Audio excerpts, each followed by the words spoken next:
तो एक बार फिर से स्वागत है आपका बीए फाइनल ईयर सोशियोलॉजी की इस क्लास में। अभी तक हमने अपने पिछले वीडियो में सामाजिक अनुसंधान के चरण के विषय में चर्चा हमने प्रारंभ कर दी थी और कुल मिलाकर के अभी तक हमने सामाजिक अनुसंधान के 6 चरणों के ऊपर बात कर ली थी। अब ये जो 7वां चरण है, पूर्वगामी परीक्षण, ये भी सामाजिक अनुसंधान में एक बहुत ही महत्वपूर्ण और एक उपयोगी चरण सिद्ध होता है। पूर्वगामी परीक्षण को आप साधारण शब्दों में ऐसा समझ सकते हैं कि यह एक प्रकार की रिहर्सल है।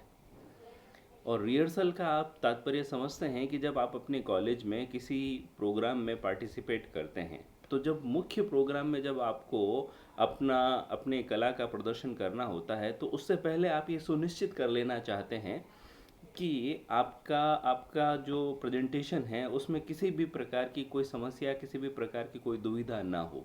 और रिहर्सल करके अगर कोई दुविधा रहने वाली है तो आप उस स्तर पर उसको दूर कर लेते हो।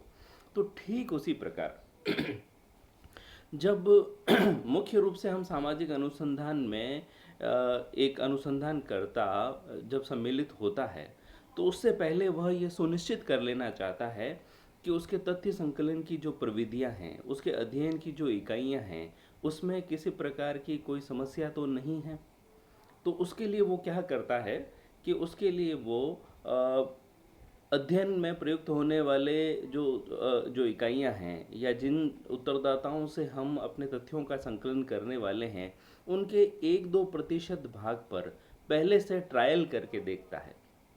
और उस ट्रायल से यह पता चलता है कि उसकी जो तथ्य संकलन की प्रविधियां हैं वो बिल्कुल उपयुक्त हैं। और अगर किसी प्रकार की कोई समस्या आती है तो उन समस्याओं का निराकरण इसी स्तर पर कर लिया जाता है, ताकि जो मुख्य अनुसंधान या जो मुख्य तथ्य संकलन का कार्य है उसमें किसी भी प्रकार की कोई दुविधा आगे चल करके नहीं आए। तो पूर्व परीक्षण भविष्य को ध्यान में रखते हुए भविष्य में अनुसंधान का जो कार्य है वो सुचारू रूप से चलता रहे, उसके दृष्टिकोण से यह जो चरण है ये भी बहुत ही महत्वपूर्ण चरण है, जिसकी अवहेलना नहीं की जा सकती है। इसके बाद में हम अगले चरण की बात करते हैं। हमारा जो सामाजिक अनुसंधान के चरण में जो नेक्स्ट स्टेप है वो है तथ्यों का संकलन। तो अब हम पहुंच गए हैं तथ्यों के संकलन पर। तथ्यों का संकलन, क्योंकि जो तथ्य आप प्राप्त करेंगे, जो जानकारियां आप उत्तरदाताओं से जुटाएंगे, वास्तव में उन्हीं से निष्कर्ष निकलने वाले हैं। तो आप समझ सकते हैं कि यह चरण कितना महत्वपूर्ण चरण हो जाता है।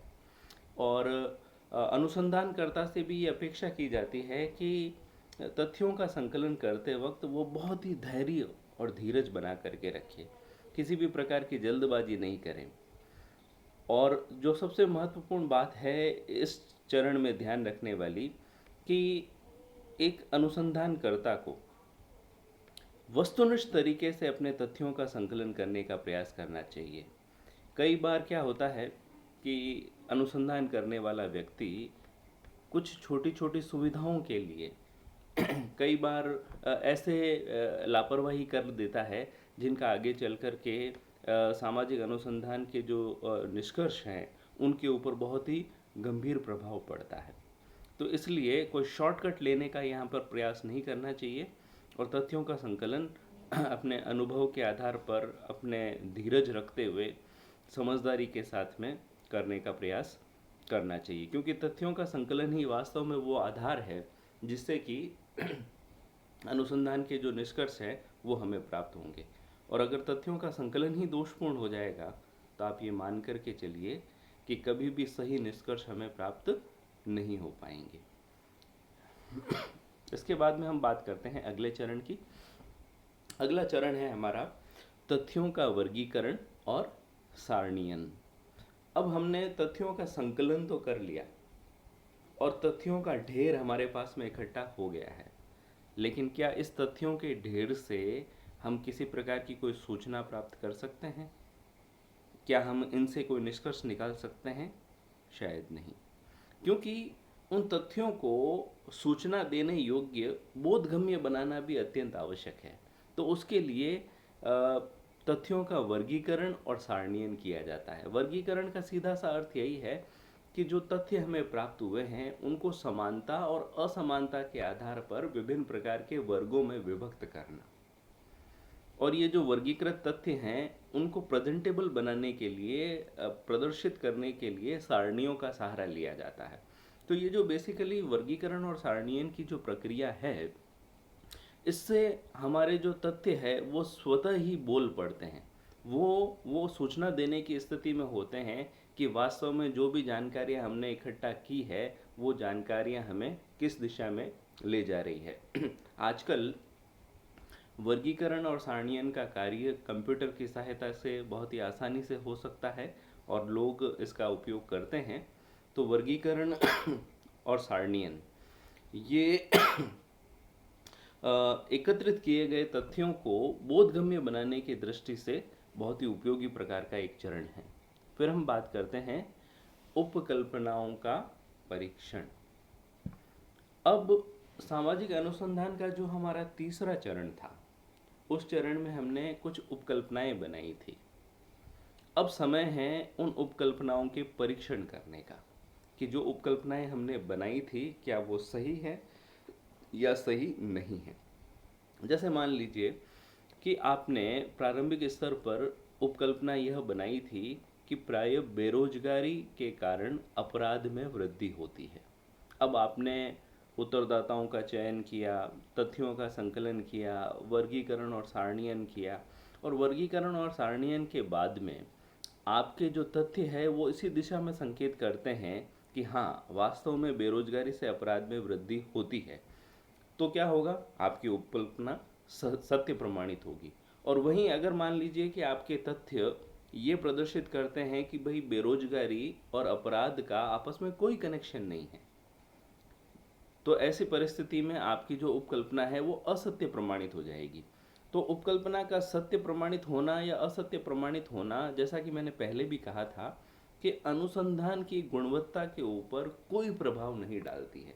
ये केवल हमने सुविधा के दृष्टिकोण से बनाई थी। तो इस स्तर पर आकर के हम संकलित तथ्यों के माध्यम से उन उपकल्पनाओं का परीक्षण करते हैं कि उपकल्पनाएं सत्य हैं या असत्य हैं। और जो उपकल्पनाएं सत्य प्रमाणित होती हैं वो एक सिद्धांत का रूप ग्रहण कर लेती हैं, और जो उपकल्पनाएं असत्य प्रमाणित होती है वह भी हमें किसी न किसी रूप में एक वास्तविकता की ओर अवश्य ले जाती हैं। तो इसलिए असत्य उपकल्पनाओं का भी उतना ही महत्व है जितना कि जो उपकल्पनाएं सत्य प्रमाणित होती हैं। फिर हम बात करते हैं निष्कर्ष का निर्णय एवं सामान्यीकरण। तो अब हम धीरे धीरे अपने अनुसंधान का जो मुख्य उद्देश्य था, निष्कर्ष को प्राप्त करना, वहाँ तक पहुँचने की दिशा में अब काफ़ी करीब आ चुके हैं। निष्कर्ष का निर्णय। अब जो तथ्य हमने प्राप्त किए थे, उनसे जो सूचनाएं हमें प्राप्त हुई है, उसके आधार पर हम कुछ निष्कर्ष निकालते हैं। और ये निष्कर्ष निकालने से पहले हमें ये एश्योर हो जाना चाहिए कि जिस प्रक्रिया से हम गुजरे हैं वो प्रक्रिया पूरी तरह से वैज्ञानिक पद्धति से युक्त हो। कहीं ऐसा नहीं हो कि हमने कहीं न कहीं किसी न किसी रूप में वस्तुनिष्ठता से हम डेविएट हो गए हैं। तो ऐसी स्थिति में जो हमारे निष्कर्ष होंगे वो दोषपूर्ण हो जाएंगे। तो इसलिए जो सूचनाएं हमें प्राप्त हुई है उनसे यथार्थ निष्कर्ष निकालने का प्रयास होना चाहिए, और जो निष्कर्ष हमने निकाला है उसी के आधार पर सामान्यीकरण होता है। सामान्यीकरण या जनरलाइजेशन का क्या मतलब होता है, इसका सीधा सा तात्पर्य यह है कि जैसे मैंने आपको बताया था कि आपके महाविद्यालय में जैसे मान लीजिए 2000 विद्यार्थी हैं और आपने 200 विद्यार्थियों का एक सैंपल या निदर्शन लिया और उनसे आपने सूचनाएं प्राप्त की। तो जो 200 विद्यार्थियों से जो सूचनाएं प्राप्त हुई है, जो निष्कर्ष निकला है, वो सामान्य रूप से सभी 2000 विद्यार्थियों के ऊपर लागू होता है। तो यही होता है सामान्यीकरण, कि जो निष्कर्ष प्राप्त हुआ है उसको समग्र के ऊपर लागू करना, उसको जन सामान्य के ऊपर लागू करना, वही कहलाता है सामान्यीकरण। तो इस स्तर में निष्कर्षों का निर्णय और सामान्यीकरण ये होता है। और उसके बाद में हम अंतिम चरण पर पहुंचते हैं, वो है प्रतिवेदन लेखन। Report writing. रिपोर्ट राइटिंग सामाजिक अनुसंधान का अंतिम चरण माना जाता है, लेकिन अंतिम होने के लास्ट बट नॉट लीस्ट वाली बात है। यानी कि अंतिम चरण ज़रूर होता है, लेकिन ये भी बहुत ही महत्वपूर्ण है। यानी कि अभी तक संपूर्ण सामाजिक अनुसंधान में जिस प्रक्रिया को हमने काम में लिया है, उसकी पूरी एक रिपोर्ट तैयार करना, उसका प्रतिवेदन लिखना। प्रतिवेदन लिखना या प्रतिवेदन लेखन दो तरीकों से महत्वपूर्ण रहता है। एक, यह आपके अनुसंधान की विश्वसनीयता और प्रामाणिकता को तय करता है। आपकी रिपोर्ट जब दूसरे व्यक्तियों के पास में, विद्वानों के पास में विश्लेषण के लिए पहुंचती है, तो उसी के आधार पर यह निष्कर्ष निकाला जाता है कि आपका जो अनुसंधान का कार्य है वो कितना विश्वसनीय है। दूसरा, आपका जो प्रतिवेदन है, आपकी जो रिपोर्ट है, वो भविष्य में अन्य अनुसंधानों के लिए साहित्य के सिंहावलोकन के रूप में भी काम में ली जाती है। तो इसलिए प्रतिवेदन लेखन भी एक बहुत ही महत्वपूर्ण कार्य है, जिसकी उपेक्षा नहीं की जा सकती है। और प्रतिवेदन को लिखते समय भी एक अनुसंधानकर्ता को बहुत ध्यान रखना होता है, बहुत ही यथार्थ रूप में जो कुछ जिन प्रक्रिया से वो गुजरे हैं, जिन जिन सिद्धांतों को उन्होंने काम में लिया है, अध्ययन की जिन इकाइयों को उन्होंने अपने अनुसंधान के अंदर सम्मिलित किया है, तो वो जो कंप्लीट मेथोडोलॉजी है उसके बारे में डिटेल से अपनी रिपोर्ट के अंदर लिखना चाहिए, और यही चरण कहलाता है प्रतिवेदन लेखन। तो इस प्रकार से हमने देखा कि सामाजिक अनुसंधान एक चरणबद्ध प्रक्रिया है, जिसमें सबसे पहले विषय का चयन होता है और धीरे धीरे चलते चलते हम लास्ट में प्रतिवेदन लेखन तक पहुंचते हैं। तो इस प्रकार से ये जो एक क्रमबद्ध प्रक्रिया है, यही वास्तव में सामाजिक अनुसंधान को एक वैज्ञानिक स्वरूप प्रदान करती है। और ये वैज्ञानिक पद्धति को जब हम इस प्रकार से क्रमबद्ध तरीके से उपयोग में लेते हैं, उसी से ही सामाजिक अनुसंधान की जो विश्वसनीयता और जो निष्कर्ष प्राप्त हुए हैं वो भी यथार्थ माने जा सकते हैं। तो ये जो हमारा वीडियो था, जैसा मैंने आपको पहले भी बताया था कि इसका फर्स्ट पार्ट जिसमें हमने 6 चरणों की बात की थी, और दूसरे पार्ट में हमने 7 से लेकर के 12 तक चरण की बात हमने इस दूसरे वीडियो में की है। तो परीक्षा के दृष्टिकोण से ये दोनों ही वीडियो आपके लिए बहुत ही ज़्यादा महत्वपूर्ण है। तो आप लोग इसे ध्यान से देखें और समझने का प्रयास करें। धन्यवाद।